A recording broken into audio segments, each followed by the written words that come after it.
Tolong sedikit jelaskan tentang sholat jama', jarak dan lain-lain. Baik, sedikit aja ya.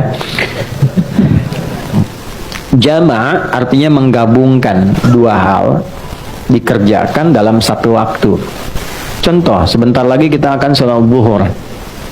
Setelah zuhur ada waktu asar, maka ada jama' menggabungkan zuhur dengan asar. Jika saya gabungkan asar ke zuhur, dikerjakan di waktu zuhur, maka diawalkan. Dalam bahasa Arab, awal itu takdim, didahulukan. Maka jama' takdim. Jika saya ingin kerjakan zuhurnya di asar karena pertimbangan tertentu, maka diakhirkan. Jama'nya disebut jama' takhir. Sampai sini dulu, jelas dipahami? Jelas. Yang dijama' itu waktunya yang paling berdekatan. Jika sudah mendekat kepada yang satu, tidak bisa dijama' dengan yang lain. Contoh, zuhur dekatnya ke apa? Asar. Ya kan? Maka zuhur pasangan jama'nya asar.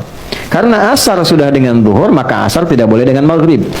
Jelas? Maka maghrib dekatnya kemana? Isya. Maka maghrib boleh dijama' dengan isya, baik takdim ataupun takhir. Subuh bagaimana? Subuh itu menyendiri. Karena itu jauh ke isya, jauh ke zuhur. Ya, jadi nggak bisa dijama'. Saya pengen jama' subuh dah sekalian tahajud ntar gitu kan? Nah, bisa. Ya, ada saya di pesantren pernah begitu, si fulan tahajud bangun, masya Allah, si bilang kawan ini soleh luar biasa bangun gini. Jumat tuh, itu selesai kita pulang dari masjid, di kawan perasaan tadi posisi tidurnya begini juga gitu habis tahajud. Saya tanya, ya Mas fulan gitu kan, antum udah bangun? Udah sholat subuh belum? Adi ini gimana? Udah saya jamu mata tahajud tadi katanya. Waduh, kelampau soleh kawan ini.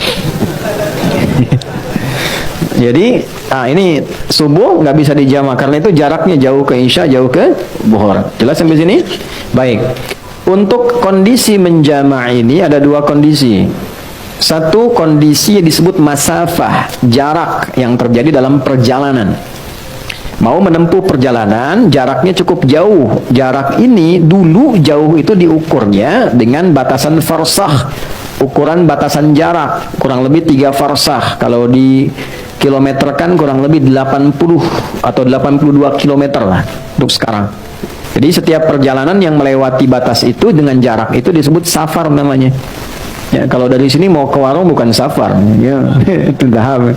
Kemana akhi? Safar dulu, mana warung depan. Bukan safar. Safar itu minimal jaraknya berapa? 80 atau 82 kilo. Ini masafah. Yang kedua masyaqqah. Ya, masyaqqah, bukan masako. Masyaqqah. Masyaqqah itu kondisi yang menyulitkan menunaikan sholat sekalipun tidak dalam perjalanan. Anda profesi dokter akan mengambil tindakan. Tindakan ini operasi dilakukan dari jam 1 sampai menjelang maghrib. Oke, sampai jam 6 misalnya. Baik, maka kita kan tidak safar. Tindakan dilakukan. Ini akan melewati asar. Maka kedepankan asar, tunaikan pada waktu zuhur. Jelas? Walaupun tidak ada safar. Ya, tidak boleh nanti misalnya saya pamit dulu nih waktu operasi. Begitu dibuka, jantung dibuka, Allahu Akbar, bentar ya, adzan dulu, salat dulu, ntar balik lagi. Nah, itu nggak boleh. Ya, jadi itu yang disebut masyaqqah. Nah, ada yang kemudian menganalisis ulama, jarak itu pun harus dilihat masyaqqahnya juga. Karena dulu 80 kilo pakai unta. Kan? Atau jalan kaki. Unta kecepatan berapa? Standar rata-rata itu paling cepat dan 60-70. Ya, biasanya 30. Kalau santai banget 10-20. Gitu kan? Nah, nyampainya kapan? Antum dari sini mau ke Bandung pakai unta. Gitu kan? Nyampainya kapan? Gitu kan? Tapi kalau Anda gunakan kendaraan kan bisa lebih cepat. Maka kadang-kadang tiba lebih cepat dari sebelum waktunya. Maka ada ulama yang melihat tetap masyaqqah itu didahulukan daripada masafah. Jadi kalaupun jaraknya ada, tapi masyaqqahnya tidak mendukung, ya tetap yang didahulukan adalah kadar kesulitannya. Tapi ada ulama yang tekstual, yang penting jarak, kalau sudah terpenuhi ya sudah, hadiah dari Allah. Gitu. Nah, ini tinggal silahkan aja dalilnya ada, mana pilih yang paling gampang. Ya. Ada lagi kondisi yang tidak ada masafah, masyaqqah juga ringan, tapi kondisi cuaca.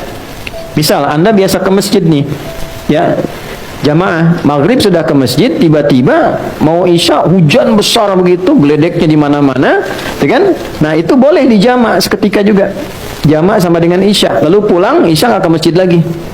Itu sudah masuk, itu sah, boleh dilakukan. Itu ada hadisnya juga yang tersambung dalam riwayat mazhab Maliki, itu dijelaskan dengan sangat detail. Kemudian, kalau zuhur berapa rakaat? 4. Asar berapa rakaat?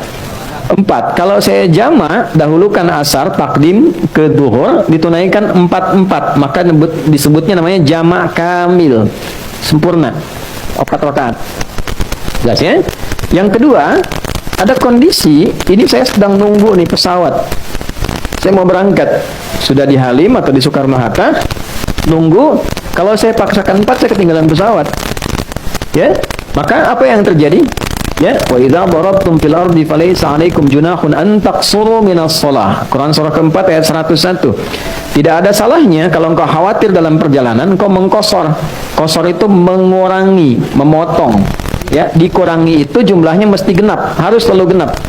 Jadi yang ganjil nggak bisa dipotong, dibagi 2. Ya, zuhur jumlahnya berapa? 4. Bagi 2 berapa? 2. Hasilnya harus genap, paling minimal 2. Boleh. Ya, maghrib berapa rakaat? 3. Bisa nggak dibagi 2? Tidak bisa. Jadi nggak bisa dikosor maghrib, nggak ada 1,5. Oke, subuh berapa?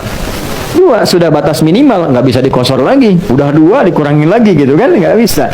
Ya, dan akhirnya pun jadi ganjil 1 kan? Maka jumlahnya yang bisa dikosor cuma 3 waktu, zuhur, asar, dan isya. Nah, kosor itu ada yang sifatnya tunggal, ada yang sifatnya jamak. Misal, saya mau kosor nih, zuhurnya karena perjalanan, tapi saya nyampe Semarangnya bahkan sebelum asar. Maka saya nggak jamak, kosor aja zuhur. Nyampe di Semarang, saya sholat asar. Kalau saya mau tinggal mukim, jelas? Nah, tapi kalau saya kondisinya memang di sana juga kegiatan, aktivitas, maka saya kerjakan, sudah berangkat ke bandara, saya kosor, saya jamak dan kosor. Gabungkan asar ke zuhur, masing-masing tunaikan 2 rakaat. Saya hadir di sini mengajar, saya kan lagi pergi nih, safar, jalan. Di sini saya ikut dengan Anda mukim tinggal di sini. Maka zuhur saya jadi imam misalnya. Saya tunaikan zuhur 4 rakaat, saya kosor asarnya 2. Itu namanya jamak kamil dan kosor. Ya, kamilnya untuk yang zuhur, kosornya untuk yang asar. Paham sampai sini? Paham ya? Nah, apalagi misalnya nanti karena permintaannya sedikit. Ustaz, tolong sedikit jelaskan. Nah, itu yang sedikit sudah saya sampaikan. Wallahu a'lam bishawab.